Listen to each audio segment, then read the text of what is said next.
All right.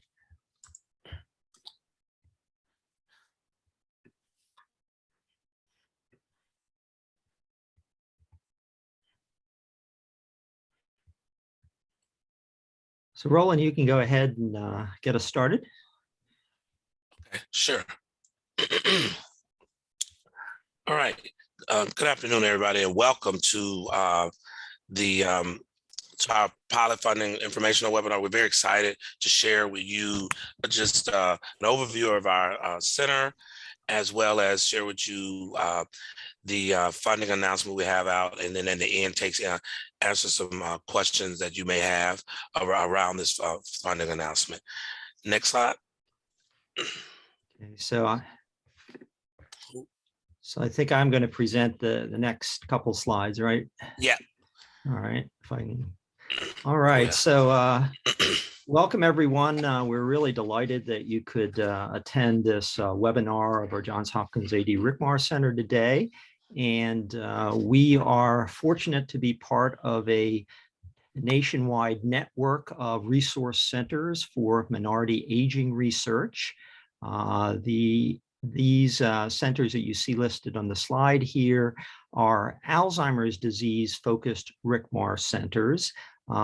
These centers are the most recent addition to the RCMAR family. We were funded along with 7 other centers that you see listed here on the slide to focus specifically on Alzheimer's disease research, minority aging, and health disparities.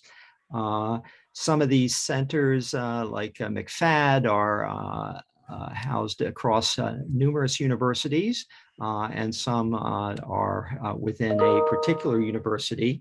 UCLA is the coordinating center for the National RCMAR Network. And the mission overall, the RCMAR network, is to increase diversity in the aging research workforce. And the RCMAR centers have actually been around for over 2 decades. There are what are known as general RCMAR centers. There are 10 of those, and they focus on various aspects of minority aging, such as pain management, healthcare delivery, aging and technology. And so they are part of this network. And so there are a total of 18 RCMAR centers nationwide.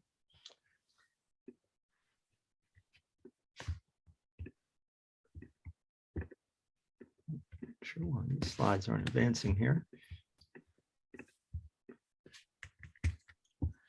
So George, I think you want to put it in slideshow.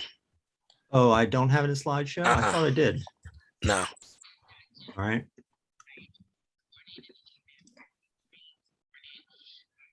No, it is in slideshow. Sorry about that.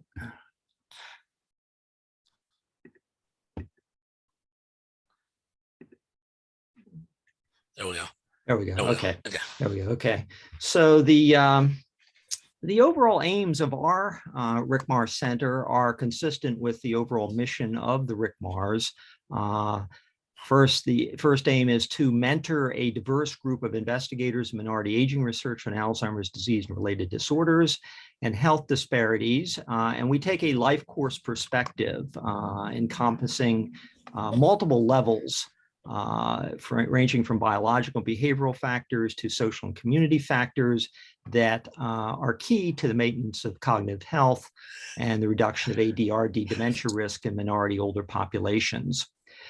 And we also, through this RCMAR pilot research program, we conduct Alzheimer's research, disease and related disorders research that addresses disparities in cognitive impairment and ADRD dementia risk in late life in minority older adults within a framework that encompasses individuals, families, social networks, neighborhoods, and communities.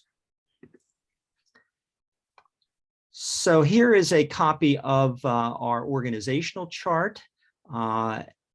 Dr. Thorpe and I are the MPIs of the Johns Hopkins AD-RCMAR Center. And the governing body of the center is the executive committee that is comprised of the co-directors of our 4 different cores that you see listed here on the slide. And these cores work very closely together with each other and with the RCMAR pilot scientists and with our faculty mentors to support the overall mission of the RCMAR Center. So Dr. Thorpe and I are the co-directors of the administrative core. Dr. Marilyn Albert and Dr. Joe Gallo co-lead the research education component. And that component is really the key mentoring component for the center. And it's within that component that the pilot funding program is housed.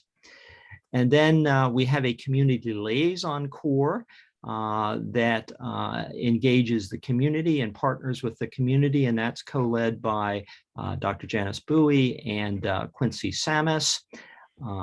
And then we have an analysis core that is co-led by Chin-Lee Zhu and Jeannie Lasalkos. And that analysis core, we provide support not only in quantitative methodology and statistics, but also in qualitative research. We have Marcella Blinka, who's a member of that core, who is an expert in qualitative research.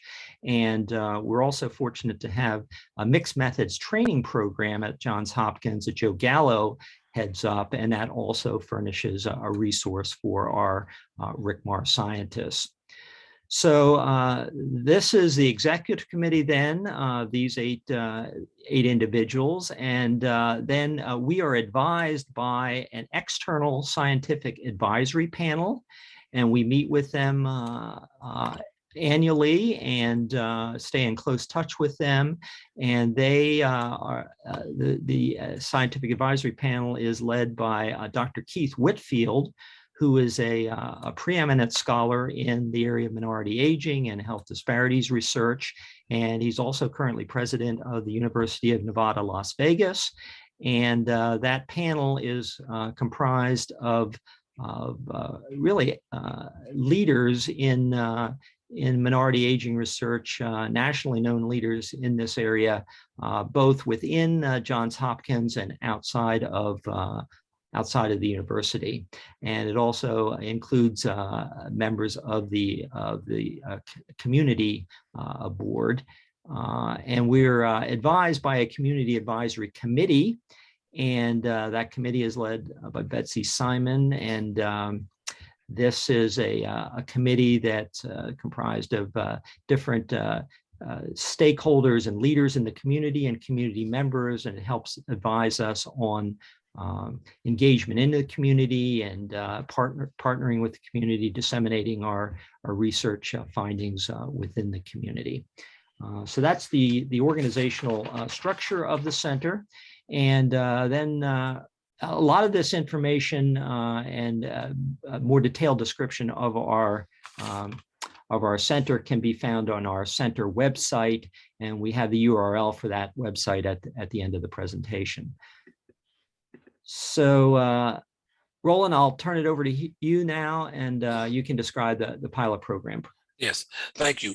One of the thank you, George, for that excellent overview. One of the the heartbeat of the RCMAR is the research education component, and within that is our pilot program. That's where we do the vast majority of our mentorship, and the other cores have do an outstanding job at supporting the RAC by supporting the supporting our RCMAR scientists. Our RCMAR scientists are the individuals who become awardees of the pilot program. So the overarching goal of this pilot program is really consistent with the overarching goal of the RCMAR. We want to prepare the next generation of underrepresented minority researchers to conduct Alzheimer's related research. And we want to do that, and we do it here in a culturally relevant manner, and we want to be able to bridge the research and discovery and implementation so that we can advance our understanding of Alzheimer's disease and related disorders and minority aging. These are one-year pilot projects. They're $30,000 in direct costs plus F&A costs for each pilot. The due date this year is February 1st, 2022 at 5 p.m. and the projected start date is July the 1st of 2022. Next slide, please.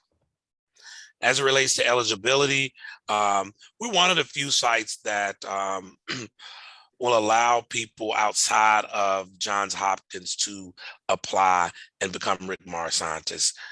There are a few other centers, RCMAR centers that do it, but I think we're one of the few though. And then you can range anywhere from being a postdoc, but that postdoc fellow has to be on track for promotion to at least a research associate position by July 1st.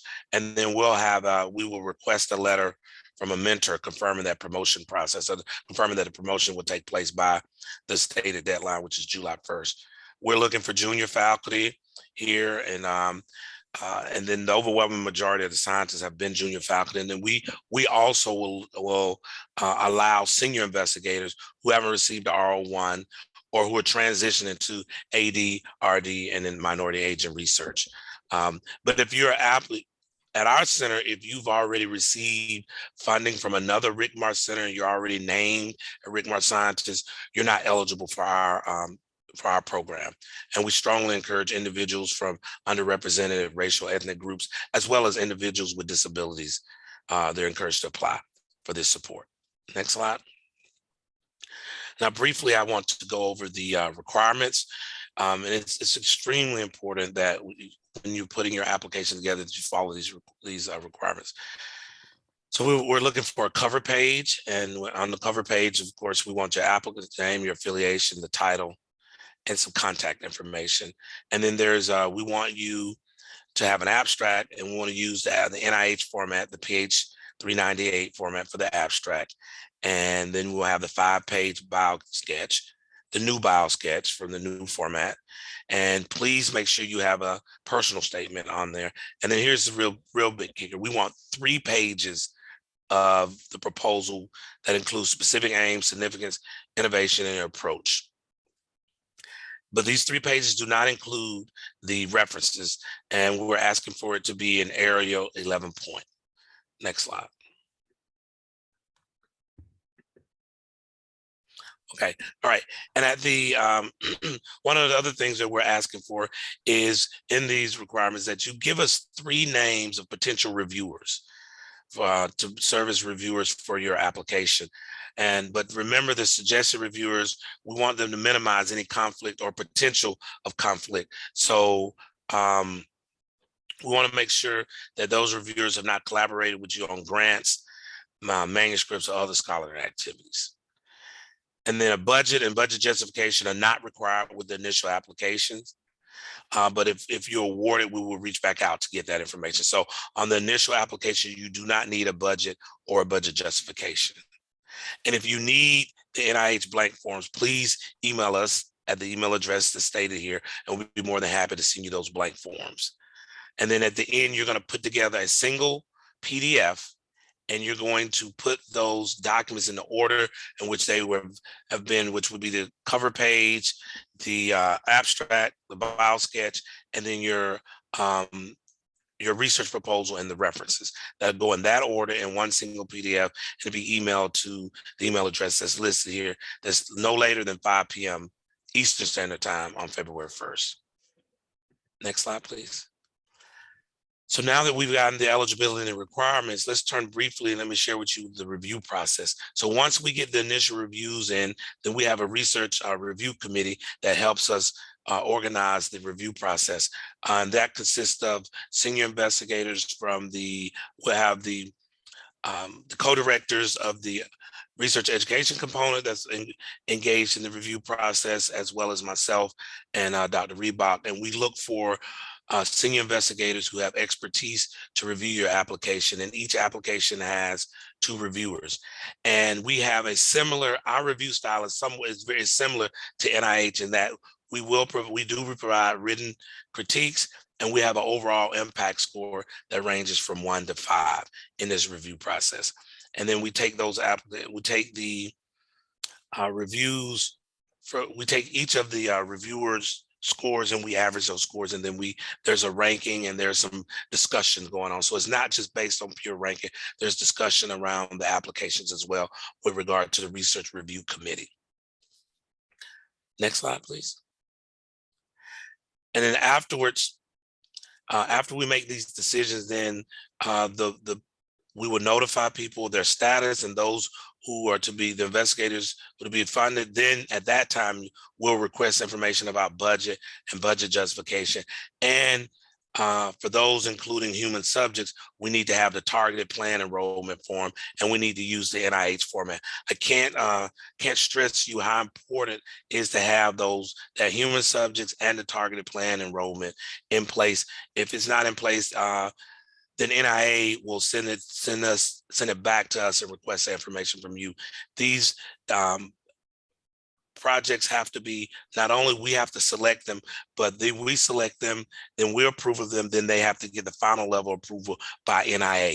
And once NIA approves those, then we can release the funds to you to start your work.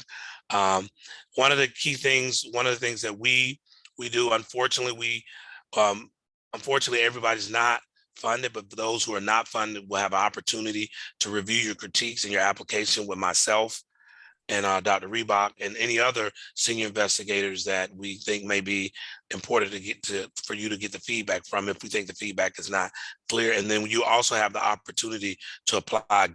You will have the opportunity to apply at the next available round. And we see that we foresee that applicants will be notified by April 1st of our funding decisions. Next slide, please. Oops, back up for one. Yeah. So now what happens once we get funded and we get approval by NIH? So now, then once that occurs, then we will send a letter out. And in the letter, there's a number of things that we ask, that we require for being a RCMAR scientist. And these, we require that you agree to our benchmarks prior to the receipt of funding, and submit progress reports and mentoring reports on a frequent basis. And we ask that you submit a final report 1 month at the end of the project.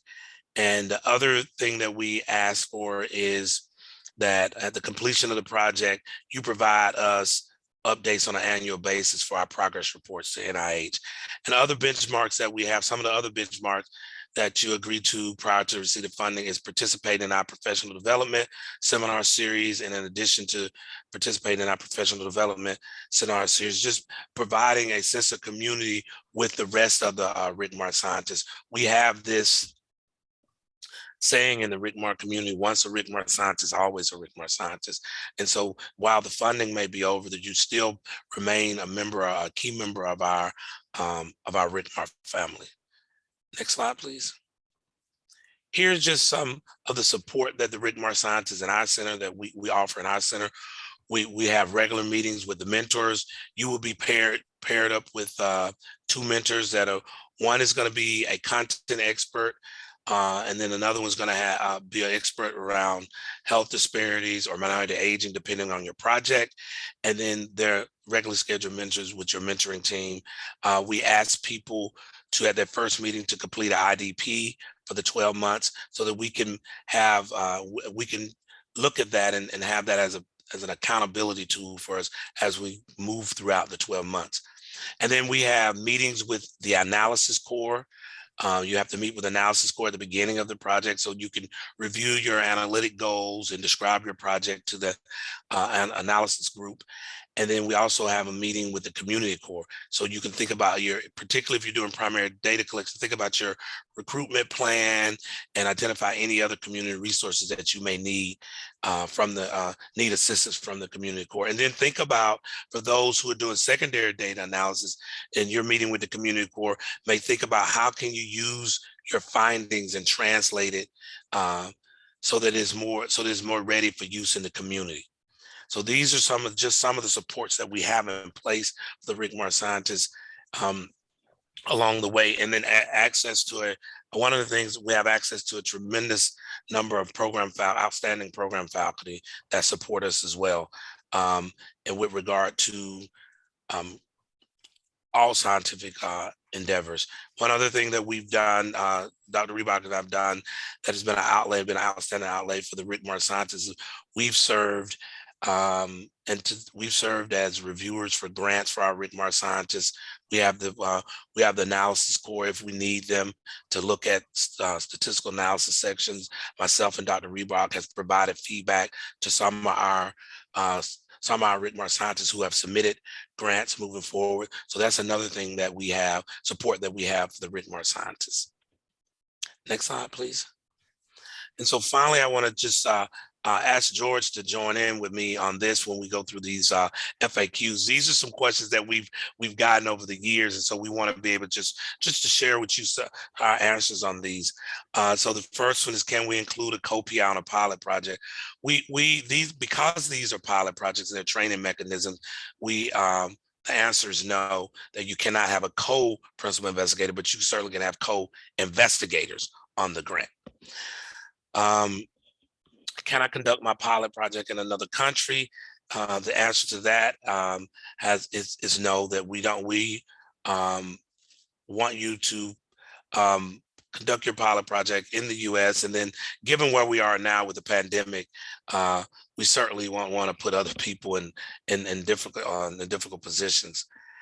And the third one is, does the proposal need to include primary data collection, or can I use secondary? Either one. You could use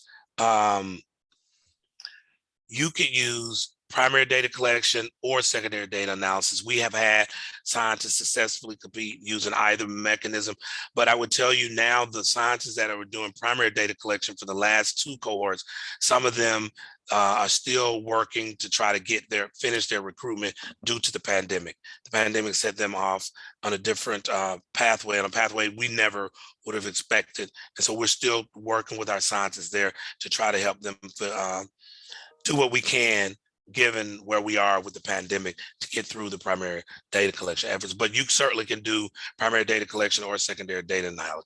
Oddly enough, our most recent cohort, all 3 of them are doing secondary data analysis.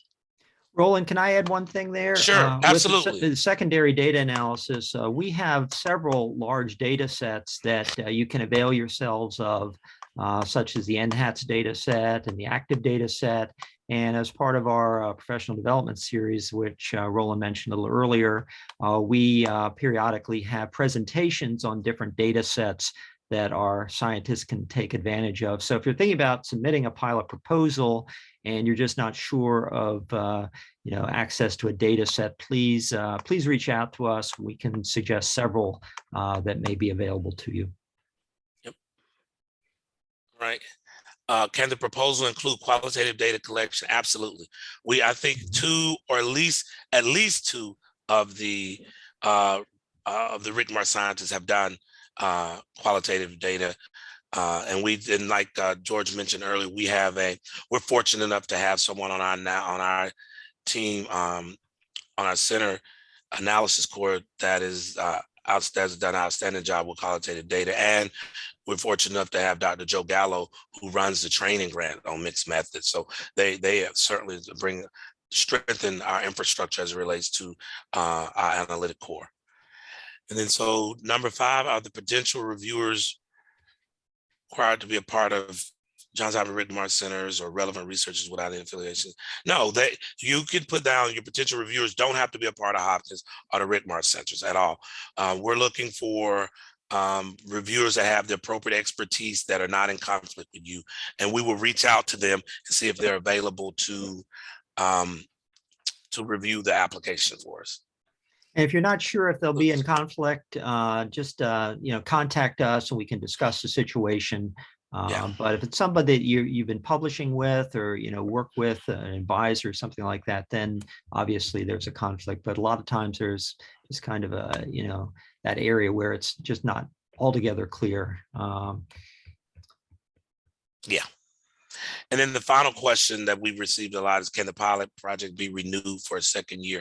And the answer, renewed for a second year, the answer is no. We haven't, we won't renew them for the second year, but as you might imagine, we've extended some. We have some pilot awardees that are on no cost extensions now due to the pandemic. And so we're trying to afford them the opportunity, because research, the country was shut down for 6 or 7 months and we couldn't do any research. And we believe in, making sure that our scientists can be able to fulfill their obligations to the pilot project to be able to advance their careers. George, did I miss anything, or did you want to add something else? I think, these, we just compiled these because in, previous webinars, these are the questions that we typically get asked.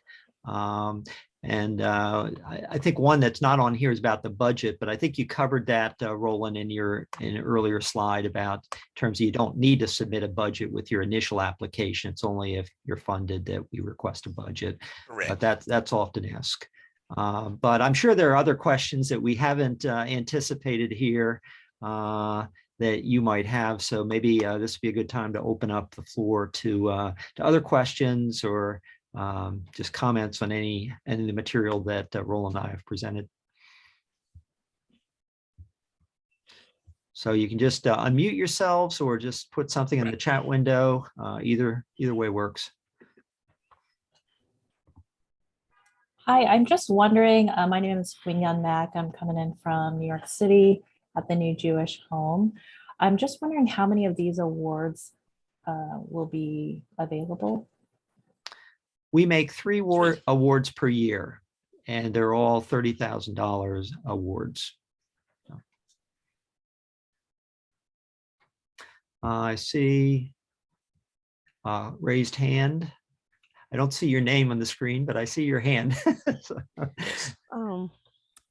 This is Dr. Arguelles. I'm with Miami-Dade College down in Miami, Florida. So I was wondering if these awards are available for colleges or is it just available for universities? So the awards are available for the actual faculty members that are at different universities and colleges, right? So we don't have a restriction on whether it's a university or college. Our only restriction is that it could be junior faculty. You can be a junior faculty, you can be a senior faculty who has not received an R01 or who making a transition to ADRD research or minority aging, or you could be a postdoc who by July 1st, 2022, you'll have a faculty position. Those are our only criteria. George, did I miss anything there? No, you're absolutely right, Roland. So it is not restricted. You don't have to be at a university or like a Research One institution or whatever to apply for one of these awards. Thank you. Does that answer your question? Yeah. I see another hand raised, please. Yes. Oh, so this is Xiaowen. I am a junior faculty at Georgia Tech. And I have a question about preliminary findings. So is it required that we include preliminary findings in our proposal, or it's like the purpose of this pilot study is to help us to kind of generate preliminary findings for our future grant kind of submission? Yeah, so for me, that's the purpose of many pilot programs, is to generate preliminary data. So the expectation for there to be preliminary data there is very, very low. We don't expect to see that you have preliminary data. What we're looking for, though, is that do you have a project that can be done, within the 12-month time frame, and will this project can this project lead you to your to a larger grant? Because that's the overall goal of the RCMARs in general. We want to give you some pilot funding so that you can use that pilot funding to either go after a career development award or go after some R level award. Thank you. Mm-hmm. Yeah, so feasibility counts a lot with the reviewers. So just, it's a 12-month award. And so they will look at your timeline, As Roland said, preliminary data are okay to include if you have them, but it's not absolutely required. But also that the reviewers will look at the preliminary data and evaluate the preliminary data as part of the application as well. So if you do include it, just be aware of that. Right. I have one more question. If Sure. Go right ahead. Yeah. So is it will there be someone available for us to reach out to just to discuss about potential topic, whether or not you think that's a relevant topic, or it's like within the realm of the kind of the interest of the center? So that would be myself and George. So if you think that you have something you're not sure, then you certainly can email. The idea is to email both of us, right? So we're both on the email, and we can address it. Be more than happy to address your questions. Okay, excellent. Thank you. Yeah, you're welcome. Yeah, absolutely. Follow up with us if you have questions or you want to see Yeah. if it sort of fits in with the overall mission of the center. Absolutely. Other questions or thoughts? Hi, I have one question. This is Ami Preston in North Little Rock. I was just wondering about the percentage of acceptance for this pilot funding. And so compared to how many people actually applied for it, and then you have the 3 recipients, what is the percentage of acceptance that you all have been able to see with it? Over the years we've run the program, it's fluctuated. It can be as low as about 25%, or it can be as high as 50%, or even a little higher. So it does fluctuate just depending upon how many applications we receive in any given year. Okay, thank you.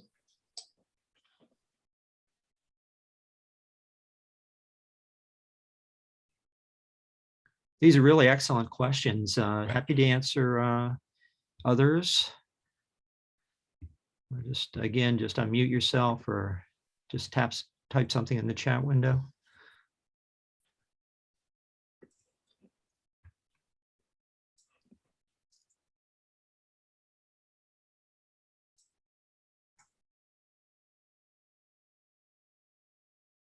Any more general questions about the center or about how we're organized, or what we do as a center? Yeah. I have another question. Go right ahead. Sure.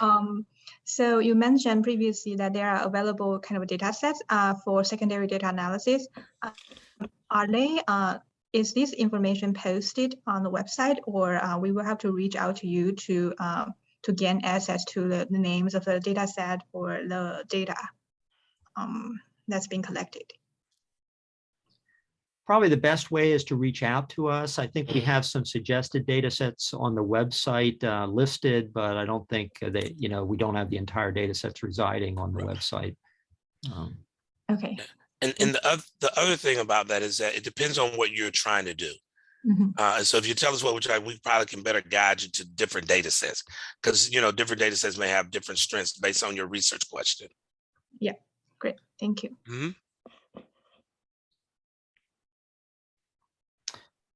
Any other questions?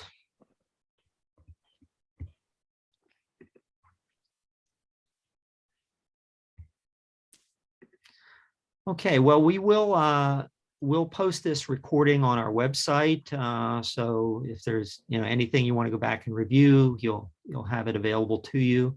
And certainly want to encourage follow-up questions and contact. Don't be shy in reaching out to us. We'll be happy to get back to you. And we're just all very pleased that you could be part of this webinar today, and look forward to receiving applications from you all. Thank you. Thanks. Roland, did you have some? No, I was just saying comments? thanks. I was just saying thanks. Yeah, this is great. Happy holidays. Absolutely. Happy holidays, everyone. Thank you so Yeah. much for Thank you attending. so much. Thank you. Thank Bye-bye. you. Bye-bye. Thank you. Bye-bye.